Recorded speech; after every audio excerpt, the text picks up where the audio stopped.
Today we're going to be looking at an Aldi site in East London by the A12, which apparently is going to be closing down. This is the address here. It's 9 Marlborough Road. And you can see the big kind of footprint here. This is probably it. This is the A12. Just quickly check, see what things look like on satellite. So interestingly, you can see here we've got to the south lots of kind of open space, and it's right by the A12. Kind of what looks like kind of residential just to the north of that site.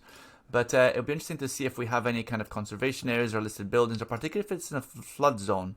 Because it might well be that let me just move this to the side here. It might well be that the site is in a flood zone. So no conservation areas, no listed buildings, flood zone, nothing. Okay, good stuff. Okay, so it's pretty straightforward in terms of constraints. I want to quickly check kind of the heights of buildings in and around the area, just to see what we're looking at here. So it seems like it's all pretty consistent between 4 to 6 stories, nothing particularly kind of high. So we probably don't want to go much higher than 6 stories. Maybe we can push something. I don't really want to push anything to 7 stories because then we'd have to add the second core and an increased cost. So let's just stick to 6 stories for now. I'm going to quickly check the site boundary. This is a site here. Okay, pretty straightforward. It's quite a decent sized site, kind of with lots of kind of park frontage, mostly kind of east-west orientation. I think what we'll be doing here, let's look at some very efficient floor plates, right, with 9 units per core maybe, double loaded units, and let's start here with say 4 stories, right, just to be on the conservative side. And let's put the buildings kind of north-south, so we don't have any north-facing single aspect units. Put a few of the same buildings here. And I'm keeping the sales values as pre-populated and the build cost at about £3,000 per square meter, which feels reasonable for a site like this. I mean, obviously we don't know if there's any contamination, and we'll only find these things later.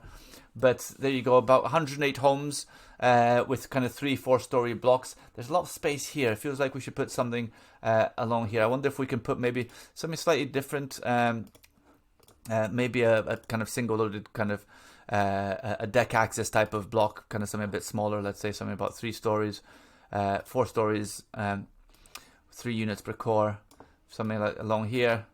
We could even, I mean, if we start pushing this, let's see if we can. So that gives us 112 homes. I wonder if we can put another one of these in here as well. It's getting a little bit tight, but I mean, these are 100% dual aspect units. The deck access, they also kind of shield us a little bit from any noise in the A12, and we put the deck to the south to help us with that. And you can see we've got now 124 homes. So this is starting to look like a substantial kind of housing development site. The blocks aren't too close to each other. I'm going to just space them out a little bit more, just to make sure that we don't have any issues around privacy. But again, they're north-south, so they're going to be great flats with a big park to the south.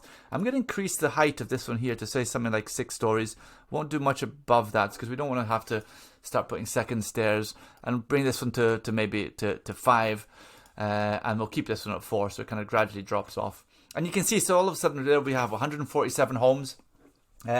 We've got a GDV of 44 million pounds, and a build cost of nearly 27 million pounds. A population yield of 251 people, but a child yield of 53 children, right? So because of the current mix that we're looking at here, we've included a few kind of 3 beds.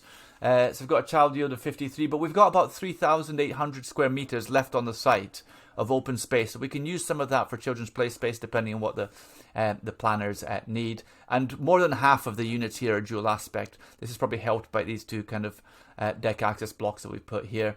An upper limit of 116 parking spaces based on local authority requirements, and the sale of 1.3 million, which is useful to see. I mean, generally speaking, this looks like a very good housing site right beside a park, and an extra 147 new homes for London.